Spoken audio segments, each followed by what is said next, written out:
Welcome to this special edition of Jerusalem Dateline. I'm Chris Mitchell. In 1967, Israel captured the West Bank from Jordan in the Six-Day War.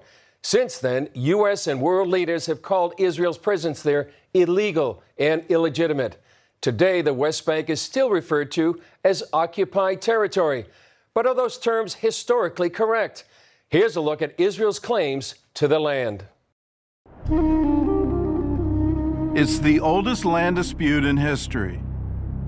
For centuries, Jews and Arabs have both claimed to be the rightful owners of the land of Israel. Jewish claims to the land are based on four main arguments.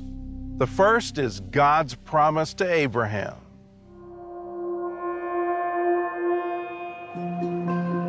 Israeli Prime Minister David Ben-Gurion often said that the Bible was the Jewish mandate for settling the land of Israel. In the book of Genesis, God gave the land to Abraham, Isaac, and Jacob, the patriarchs of Israel. And the rest of the Bible tells the story of their descendants in the land. Moses led the Jews back to Israel after their exile in Egypt. And roughly 400 years later, around 1000 BC, King David conquered the city of Jerusalem and built his capital there. But the story of the Jews isn't limited to the borders of modern Israel. Their footprints have been traced throughout Judea and Samaria, now the Palestinian West Bank. Bethel, where Jacob dreamed of a ladder to heaven. Shiloh, the resting place of the Ark of the Covenant. Bethlehem, the birthplace of King David. And Hebron, where the Jewish patriarchs are buried. This is all not just documented in the Bible and in history, it also reveals itself in every inch of the land. In any archaeological dig, you just scratch the surface and you find a rich Jewish culture and history of more than 3,500 years, ever since King David built Jerusalem 3,010 years ago. The Jewish rule over Israel was also documented outside the Bible, often by the enemies of Israel. In Egypt, an inscription on the Merneptah stela proclaimed in the 13th century BC that Israel has been laid waste. In 840 BC, the Moabite king Mesha wrote about the house of David, as did another king a century later, Hazael of Damascus. In the 1st century AD, the Jewish historian Josephus described in great detail the Jewish temple in Jerusalem and its destruction by the Romans, a story confirmed by a relief in the Arch of Titus in Rome. Every day, archaeology yields more evidence of ancient Jewish culture dating back thousands of years. And in the 20th century, that historical connection has been recognized several times by international law.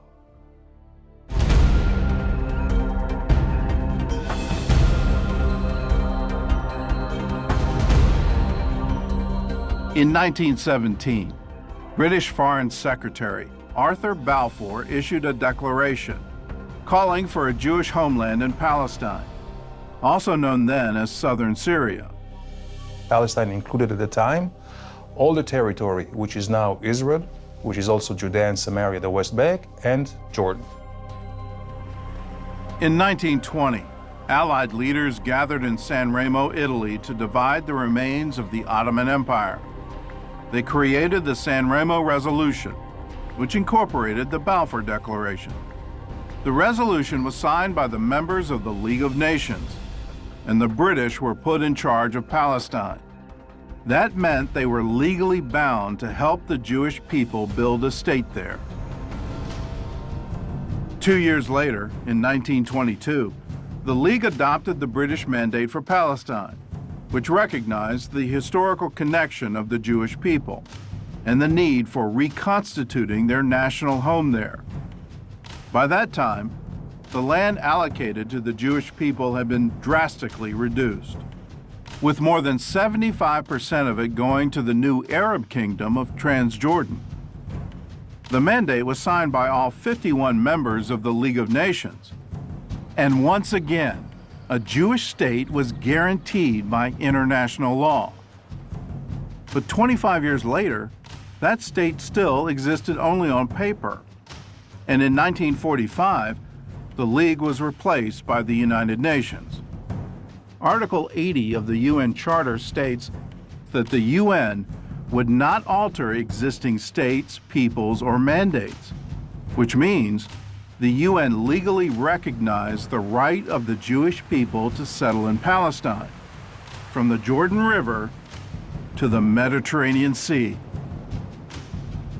The United Nations is the legal successor and inheritor of the League of Nations, which means all obligations, commitments, and pledges of the League of Nations must be upheld by the United Nations. Unfortunately, they did not do it in the case of Israel and the Jewish ownership over their land. In November 1947, the land intended for the Jews was divided once again. The UN voted to partition what was left of Palestine into two parts. 56% would be a Jewish state, with 43% going to an Arab state to be annexed to Jordan. Once again, a Jewish state was mandated by international law. Israel declared its independence in 1948. And a year later, the new state was admitted to the United Nations. But despite numerous legal endorsements, Israel's borders would still be disputed for decades to come as Arab leaders incited violence against Israel. The Mufti, Hajj Amin al-Husseini, say, what they, the United Nations, write with ink, we destroyed by blood.